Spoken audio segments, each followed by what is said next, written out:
What's up guys, welcome back to another video. This one we are going to talk first about a little tournament that World Gaming is running. So they're running an NHL 18 tournament called the NHL 18 Cup, both in a leaderboard and a bracket format. The bracket's $1,500 prize pool, free to enter. Leaderboard is $500, also free to enter. These are available on both consoles, and you have to be 18 or older to participate. So if you guys want to try this out, compete against the best in the world, potentially win some cash just for playing your favorite video game, then check out the link in the description down below to sign up for free and get going. All right, so if you do sign up, let me know how you guys do. Tweet me your participation and stuff, how you did in bracket and the leaderboard. I'd be interested to see. So without further ado, let's get into the video. What's up guys, welcome back to another video. In this one, I'm going to be ranking the top 10 defensemen right now, in my opinion. Let's get into the list. We're starting off with our first honorable mention, and he's the youngest player by far on this list.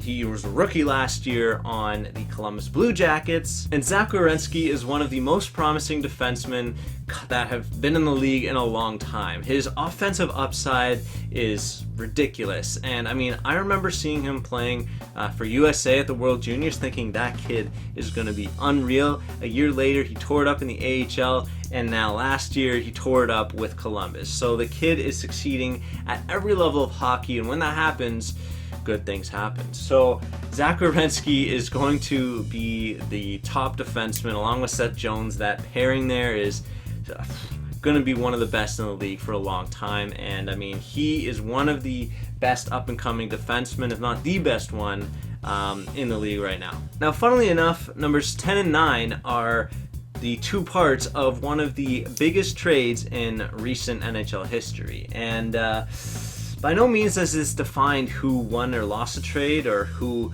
is overall a better player or whatever. I mean, I'm just looking at the state of things right now, and I think right now I've got to give the edge to Shea Weber, which of course means that his counterpart, PK Subban, is at number 10. So yeah, PK is one of the most electrifying players to watch in the league. He's got the biggest personality in the league. He's one of the faces of the league. He sells the game to so many new fans, and it's great to see what he does not only in the game but for the game and in his, larger community. He's got insane offensive upside. He can hit like nobody's business. He's got one of the best hip checks in the league. You never want to run into that. He's got a great shot, but sometimes he kind of loses sight of the defensive aspects of the game. He's still got some things to work on in his game, but he is an elite defenseman nonetheless. Subban is part of the best D-corps in the league in Nashville, and they showed up everybody this year, and they're going to do it again for the next few years. Now, Weber, we already know, is at number 9. He's kind of the player that I prefer over Subban, but I mean, Weber is just more of a leader, more of a conventional defenseman. He's more of a full-rounded defenseman in the traditional sense of the word.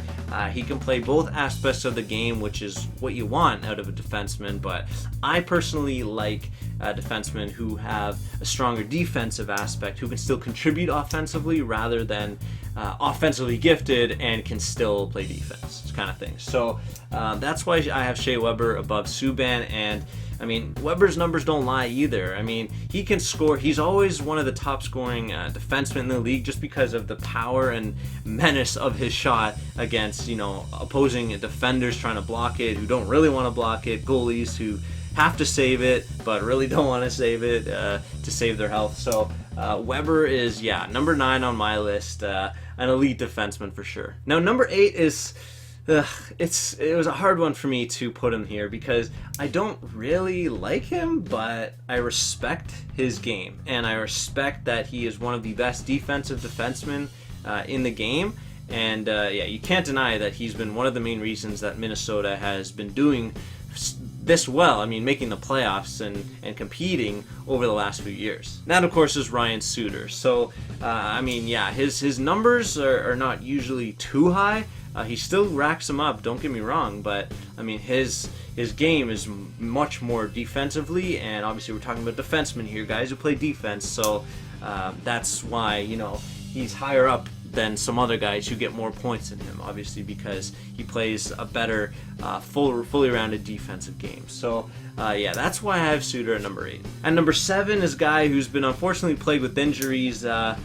He's in his prime right now, but I mean, we didn't really get to see him that way during the Penguins' most recent Stanley Cup run. But Kris Letang is and has been one of the top defensemen in the league. He is the #1 defenseman on Pittsburgh, and he can drive play both defensively and in the offensive zone. And of course, his numbers are probably supplemented by playing with Crosby, Malkin, Kessel, and the like on that ridiculous power play unit, but I mean, Letang still holds his own in his own right. So yeah, I'm hoping to see him get healthy, stay healthy, and help Pittsburgh maybe go for a 3-peat, who knows. Now, when it always gets to the middle of the list, I seem to struggle in separating defensemen, and this is no exception. 6 to 4, all really close. You could swap them out however you want.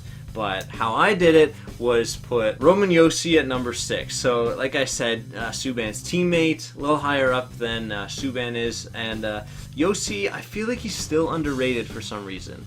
I mean, he's in Nashville, who doesn't get a lot of media coverage, mainstream media coverage. We don't see a lot of him up in here in Canada. But if you take the time to watch his highlight reels, or if you actually took the time to pay attention to his game in the Stanley Cup Finals, you would have seen some great things out of him, and he is, one of the most solid two-way defensemen in the game. Obviously helped being an understudy of Shea Weber for so many years, but I mean, he's a totally different, more dynamic player in my opinion. He can skate, which helps him drive offense, break the puck out of the zone, and drive offense and maintain puck possession in the offensive zone.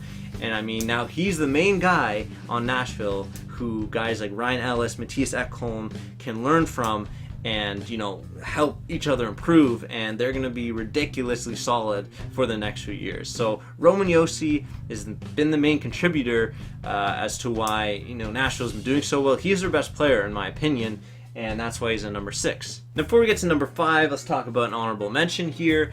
One of the best up-and-coming Swedish defensemen in a big list of Swedish defensemen, a couple more at least who we'll see on this list. But this guy, I'm pegging him to be captain of his team.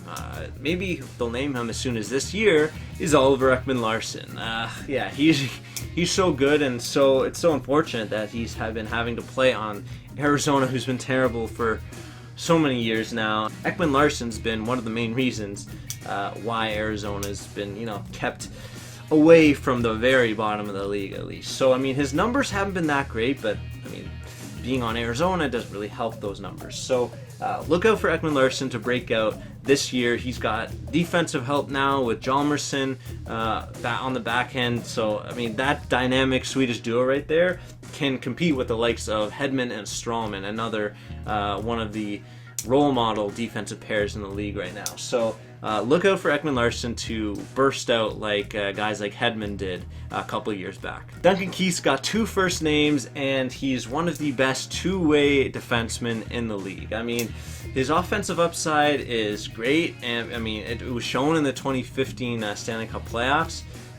Yeah, he was just so good. He was an Iron Man. He was a beast, playing like 30-40 minutes sometimes in longer games when the Hawks were only on 4 defensemen. So this guy, future Hall of Famer for sure, and I mean, his play speaks for himself. He could rack up points, but his ability to break out of the defensive zone and make plays under pressure, I don't think anybody else can do it like Duncan Keith does. I mean, Drew Doughty is probably one of those other guys who's very comparable to Keith. Doughty's probably a little bit more physical and offensively gifted, so that's why I have him at number 4. Spoiler. But yeah, Duncan Keith in his own right is one of the reasons why Chicago has not kind of gone over the hump and is on the decline now. Let's not talk about the sweep last year. Duncan Keith, I mean, he is an amazing two-way defenseman, one of the best in the game. That's why I have him at number 5. Now, the second last Canadian defenseman on this list, Drew Doughty, who I revealed earlier, is a very similar player to Keith, but he's got a little bit more upside. Offensively, he's a little bit more talented. maybe even defensively, because he's got the size on him and he's got the physicality, but I don't think he's as great a skater as Keith. I don't think he's great a passer as Keith, but he's got more aspects to his game that I like over Keith. So very comparable, very tough to separate them. But yeah, Drew Doughty is one of the best two-way defensemen in the game today, and that's why I have him at number 4. Before we get to the top 3, I'm sure you guys know who they are. I mean, it seems to be a consensus about who the top 3 defensemen are in the NHL right now. We're going to get to the last honorable mention here. So he is, again, he's actually, I still consider him fairly young, even though he's in his later 20s. He kind of had a rough start to his career, but as he's got more ice time, his production, his leadership has helped him take control of the St. Louis Blues defense. And like I said when I watched Zach Werenski, when I watched Pietrangelo play in the World Juniors, I could just tell that this guy was going to be an elite defenseman, and he is in his own right. I mean, the leader of the St. Louis Blues, him and Parayko are going to be, again, one of the top pairings, although I'm not sure if they're going to play together.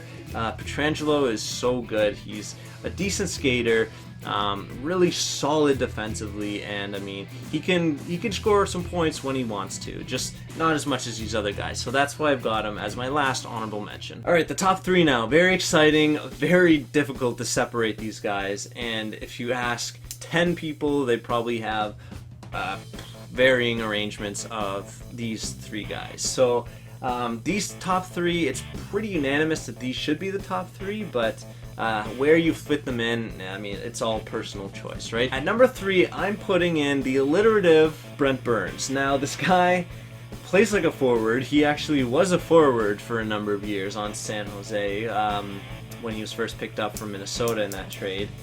I didn't rip Minnesota from that, but I mean, Burnsy, yeah, he's almost like another forward. I mean, and so that's kind of why I kind of knock him compared to the other 2 that are above him. But he's so good nonetheless. I mean, reigning Norris Trophy winner, you can't deny he's good. But right now, I think, in my opinion, number 3, just because he's so offensively, I don't want to say one-dimensional, because he does have that defensive side to him, but I think he's so focused on being the top goal scorer among defensemen that kind of overshadows his defensive responsibilities. He's the master of getting his shot off hard and on target from the point. And you can see from his highlights that he doesn't always wind up for a big clapper. He just needs to get it like a foot off the ice, on net, hard, and through traffic. And if he can do that, more often than not, it'll lead to a scoring chance, if not a goal. Now, you guys might be looking at this list and say, where the hell are all the Swedish defensemen? I know you got Ekman, Larsen down here as an honorable mention, though. Where are guys like Headman and Carlson? Well, they're here. They're going to fill this hole. And I mean, the top 2 defensemen in the league right now are both Swedish, and there's no coincidence there.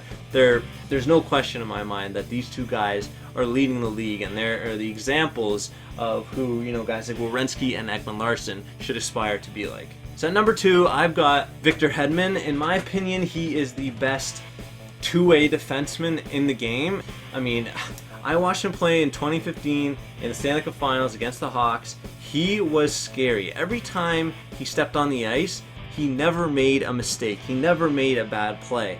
He was always there defensively to break up scoring chances, not from lower tier guys. He was always matched up against Taves or Kane, and he was consistently shutting them down. And then once he stripped the puck away from those guys, he would go from the red line to the opposite red line and set up a scoring chance. So he's a great skater, a big body, everything you can ask for in a top tier defenseman, and Victor Headman is the whole package. He's one of my favorites, and he's at number 2. Now, if you kind of caught my drift of what I tend to do in my other few videos, you would know that I tend to wear a shirt, if I have it, of the player or some player on this list, and throw a jersey behind me from a player on this list. Now, it just so happens that I own both a t-shirt and a jersey of my number 1 defenseman in the league right now, Erik Carlson. He's so good. I don't even know like where to start. Obviously, his offense is the focus of his game, and I mean, you can say, oh yeah, he's too offensive, he's too much like a forward. Well, I mean, how do you think that Ottawa gets to where they are. I mean, he is their captain, he's their leader, an Iron Man, played on a broken foot, and he plays defense by not having to play defense, by keeping the puck in the offensive zone and keeping the pressure there so he doesn't have to work so hard, keeping the puck away from his own net. If the puck is in the offensive zone, how's the other team going to score? So that's some pretty good logic, and it's a new movement kind of paved the way by this guy, Bobby Orr. I mean, you guys can't see, but Carlson looks like he studied Orr's game inside and out, and I mean, I love watching him play.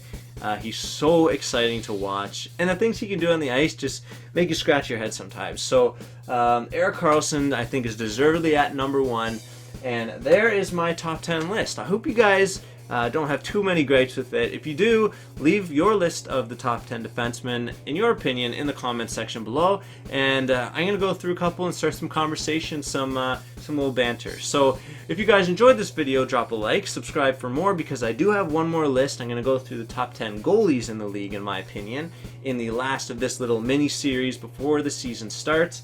And yeah, hope you guys enjoyed, and until next one, I'll see you guys then. Go follow me on Twitch for some epic live moments and other stuff.